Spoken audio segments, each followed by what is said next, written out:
Hello, everybody. We're back again with you from the site of the Spirituality and Science Conference that's going on here in Cortona, Italy. It's been a marvelous day and a most interesting one.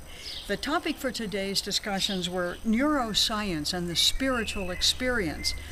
That means to say that we're interested in knowing how much of what we consider spiritual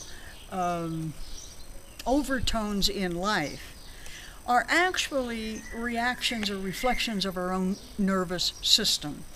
Dr. Nicholas Humphrey from Cambridge University in England opened the program today by saying not to believe in transcendence is to ignore half the human experience. Clearly, these are scientists who recognize that we're a lot more than particles in air. He points out that the very notion of consciousness is what allows human beings to occupy a very unique niche in the biosphere, that we are unlike anything else in nature, that consciousness is our most private self. But then he points out the conclusion, the effects of this. As a result, he says, what we believe will help us often does.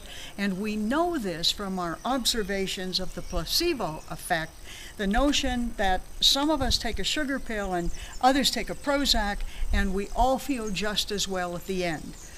Dr. Christine Pochowski from the Washington, D.C., a medical doctor, followed up this work on the placebo effect by pointing out to us that in every study of the effect of placebos on the nervous system of human beings, anywhere from 30 to 40% of the people who do not get the medicine, but get something they think is the medicine, get just as much help, get just as healed, get just as well as those who do not.